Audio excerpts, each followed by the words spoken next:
எல்லாருக்கும் வணக்கம். கொஞ்ச நாளைக்கு இனிமேல் பொலிட்டிக்கல் ரீதியாக எதுவும் பேசக்கூடாதுன்னு நினச்சேன். ஆனால் இந்த வீடியோவை பார்த்துட்டு பேசாமல் இருக்க முடியல. ரீசெண்டாக எல்லாம் பார்த்துருப்பீங்க, ராஜா பேரன் அண்ணாவுக்கும் நெல்சன் அண்ணாவுக்கும் நடுவில் நடந்த பிரச்சனையெல்லாம். முக்கியமாக இந்த பதிவு வந்து நாம் தமிழர் கட்சி சேர்ந்த நண்பர்களுக்கு எல்லாருக்கும் மனசாட்சின்னு ஒன்று வேணும். என்னவா இருக்கட்டும், ஒரு தாய் வந்து சரி நீங்கள் சொன்ன மாதிரி தெரியாமையே நடந்துருச்சு தாக்குதல், இல்லை அவங்க தாக்கணும்னு போன இடத்துல அவங்களாம் வம்பிழுத்தாங்க, ஏதோ நடந்துருச்சு, தெரியாமையே அவங்க மேலே கைப்பட்டுச்சு, கால் பட்டுச்சு, அவங்க அம்மா வந்து காயம் அடைஞ்சிட்டாங்க. என்ன பண்ணியிருக்கணும்? அம்மா தெரியாமல் இப்படி நடந்துருச்சுமா, உங்கள் மேலே தாக்குதல் நடத்தணும்னு நாங்கள் நினைக்கலமா, தெரியாமல் கைப்பட்டுச்சுமா, கால் பட்டுச்சுமா, மன்னிச்சுக்கோங்கம்மா, முதல்ல ஆஸ்பத்திரிக்கு போவோமா, அப்படி தானே சொல்லியிருக்கணும். நம்ம சண்டை போடுறதுலேயே மும்முரமாக இருந்தோமே. அந்த வீடியோ ஃபுல்லாக பார்த்தீங்களா லைவில்? ஒரு தாய் தாக்கப்பட்டிருக்காங்கன்னு உள்ளேருந்து கத்திக்கிட்டே இருக்காங்க, எங்கள் அம்மாவுக்கு யூட்ரஸ் பிரச்சனை இருக்குது, எங்கள் அம்மாவை தாக்கிட்டாங்கன்னு. உண்மையிலே மனசாட்சின்னு ஒன்று இருந்துச்சுன்னா நம்ம ஃபஸ்ட்டு என்ன பண்ணணும்?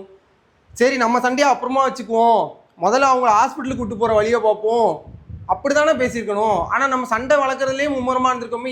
இதுக்கு எப்படி நம்மளால் வந்து முட்டு கொடுத்து பேச முடியுது? நான் நாம் தமிழர் கட்சி சேர்ந்த நண்பர்கள்ட்ட சொல்கிறேன், தயவு செஞ்சு நீங்களும் எல்லாத்துக்கும் முட்டு கொடுக்காதீங்க. நிறைய பேர் சொல்கிறது என்னென்னா, இந்த பிரச்சனைக்கும் கட்சிக்கும் சம்மந்தம் இல்லை. அதுக்கு நான் ஒரு விளக்கம் சொல்கிறேன்.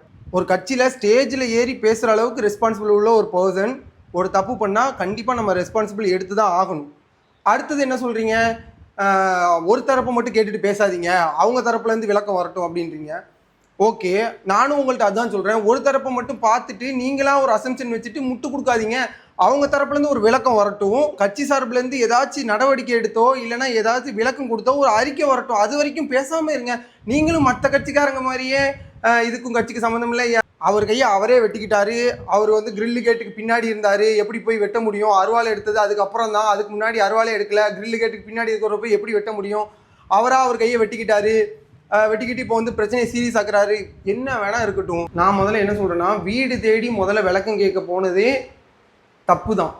அப்படி போன இடத்துல பஞ்சாயத்தாகி பிரச்சனை ஆகுதுன்னா முதல்ல நம்ம வந்து போலீஸ்க்கு இன்ஃபார்ம் பண்ணிடணும். அப்படி நடந்துருந்துச்சுன்னா இவ்வளோ பெரிய பிரச்சனை தவிர்க்கப்பட்டிருக்கலாம். அதை தாண்டி எல்லாருமே ராஜா பேரன் அண்ணனுக்கும் நெல்சன் அண்ணனுக்கும் இப்படி நடக்கிற பிரச்சனைன்னு சொல்லிட்டு பூசி மொழிகிட்டு போக பார்க்காங்க. அங்கே ஒரு தாய் தாக்கப்பட்டிருக்காங்க, அதுதான் அங்கே விஷயம்.